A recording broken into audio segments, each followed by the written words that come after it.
ښه سوچ نه یې کړی، ښه فکر یې پرې نه یې کړی، نو تر هغه وخته پورې د هغه موضوع په اهمیت باندې هم نه پوهېږي، په هغه الفاظو هم نه پوهېږي. یعنې دا هغه د افاقي مطالعې د افاقي مطالعې ارزښت دی چې موږ باید ورته قایل شو. او لیکوال په ټولو مسایلو کې، ځکه دا علوم چې دي په خپلو منځونو کې سره یو تړاو لري، کله چې په یو علم کې، یو پوهه کې، یو مسلک کې څوک پوهېږي نو په هغه څنګزن کې هم باید پوه شي. مثلا که په ادبیاتو کې څوک پراخه مطالعه لري او خو ارواپوهنه کې پوه نه شي، نو سایکالوژي کې یا په انتروپالوژي کې پوه نه شي، نو په ادبیاتو کې چې کومه لیکنه کوي هغې کې باید هغه قوت نه وي. مثلا په انتروپالوژي یا انسان پیژندنه کې موږ د انسان په خواصو، د انسان په افکارو باندې پوهېږو چې انسان څه خواص لري، څه افکار لري، او زه چې ورته کومه لیکنه کومه یا څه شی چې ورته لیکمه دی څنګه راخپلولی شمه. نو د لیکوال لپاره د افاقي مطالعې په لړ کې په څنګزنو علومو کې یا په څنګزنو مسلکونو کې مطالعه ډیره ضروري ده، او دا د ده وینا او د ده لیکنې ته قوت ورکوي. ښه، بله خبره چې ده هغه په نورو ژبو پوهېدل دي. خوشحال بابا وایي چې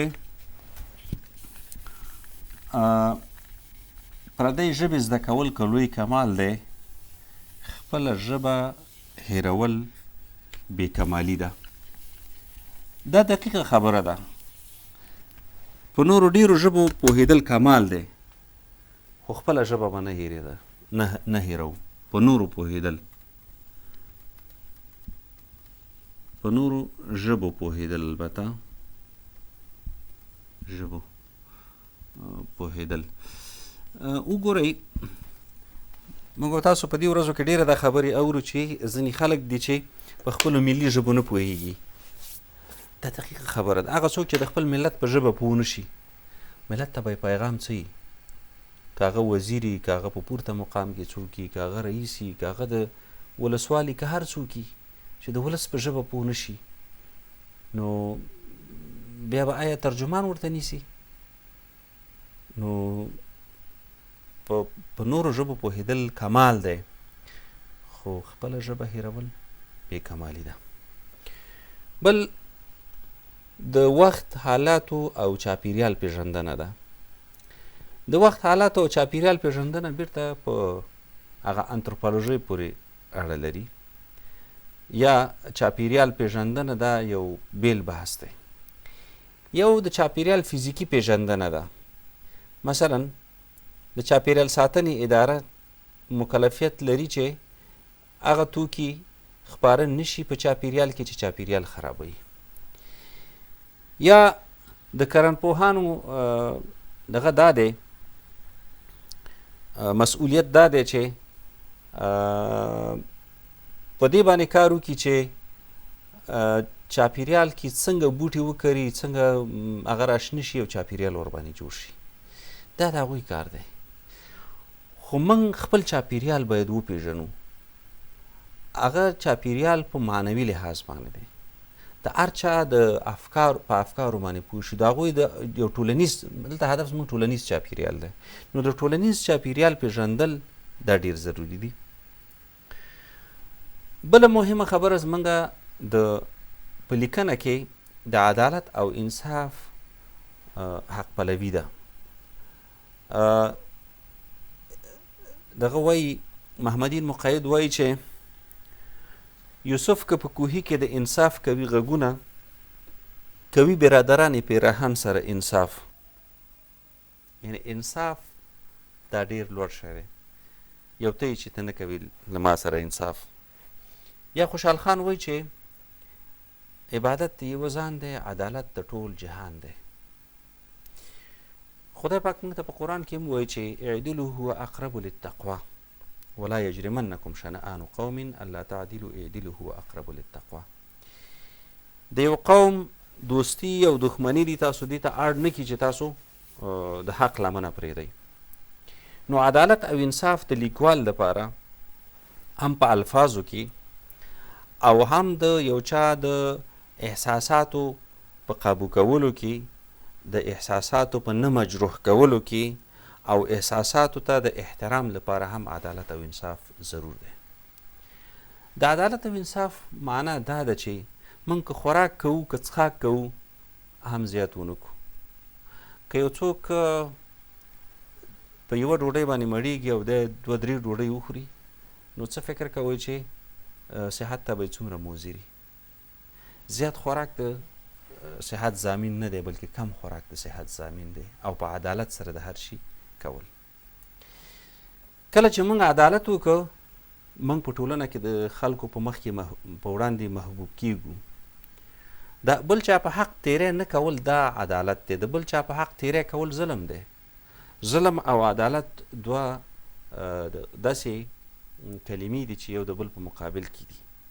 کله چې تا عدالت وکړه، ظلم نه کیږي. نو د عدالت هم په ټولنیزو مسایلو کې، هم په ادبیاتو کې، هم په ژورنالیزم کې، هم په نورو ډېرو دغو کې حالاتو کې، په کورنۍ کې تاسو په کورني چاپېریال کې چې پلار عدالت ونه کړي، اولادونه د پلار په مقابل کې ودرېږي. که زوی عدالت ونه کړي، پلار یې په مقابل کې ودرېږي. که میړه عدالت ونه کړي، ښځه یې په مقابل کې ودرېږي. ښځه عدالت ونه کړي، خاوند یې په مقابل کې ودرېږي. نو عدالت او انصاف ډېر لوړ مقام لري چې موږ باید په خپلو لیکنو کې ځای په ځای کړو. بل د لیکوال اخلاقي جرأت دی. ډېر مسایل به داسې چې لیکوال وایي چې که زه دا کار وکړم نو کیدای شي چې ما نه یو څوک خفه شي. نه، د هر چا خفګان په خپل ځای دی. حق حق دی او په مقابل کې اخلاقي جرأت پکار دی. همدارنګه په موضوع باندې بشپړ پوهاوی دی. که چېرته موږ په یو موضوع باندې چې کار کوو او بشپړ پوهاوی پرې ونه لرو، نو زموږ لپاره پکې لیکنه ستونزمنه ده. بله ډېره مهمه خبره چې ده، هغه فکري استقرار دی. فکري استقرار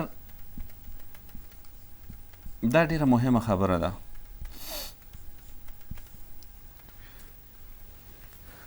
که چېرته تاسو د یو چا یوه لیکنه نن ولوسته چې په یوه موضوع ده، او سبا یې د همغه موضوع په مقابل کې یو بل ډول نظر وړاندې کړی دی، تاسو په دې پوه شئ چې دا فکري استقرار نه لري. نو فکري استقرار لرل د لیکوال دپاره دا ډېر ضرور دی.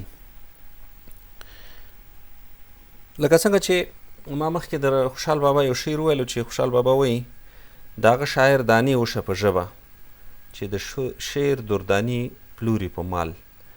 د شعر دردانې دا یو ډېر ښه ترکیب هم دی.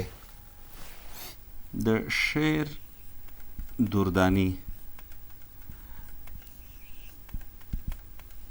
یعنی د شعر ملغلرې، د شعر الفاظو ته په لوړ دغه باندې قایلېدل، په لوړ ارزښت باندې قایلېدل، دا خوشحال بابا ډېر ښه ګڼي، وایي چې دې ته باید په لوړ ارزښت باندې قایل شي.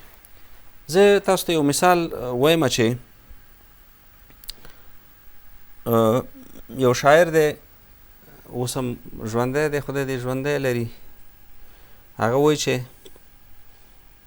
هغه د روسانو په وخت کې یو شعر لیکلی و چې د افغان شوروي دوستي دې په زرواري شي، ازدراستی کې ازدراستی کې تواري شي. دا داسې یو شعر و چې په هغه وخت سره یې دغه لرلو. دا شعر نه دی، اصلا دا شعار دی. یا د پیسو په مقابل کې دا پلورل شوی دی.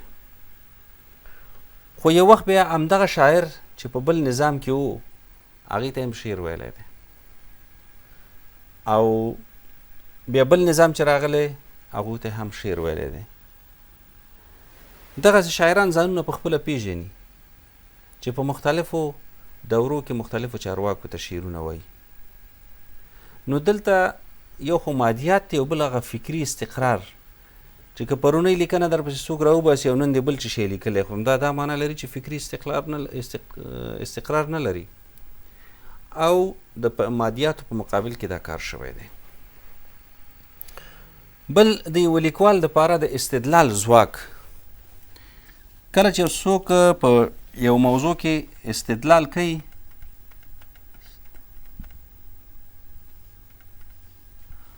نو باید یو قوت ولري، د استدلال کولو قوت ولري، مستدلي. او که ونه لري نو بیا ښایي هغه لیکنه همغومره دغه ونه لري، قوت ونه لري. نو د استدلال قوت دا د لیکوال او شاعر دپاره ډېر ضرور دی.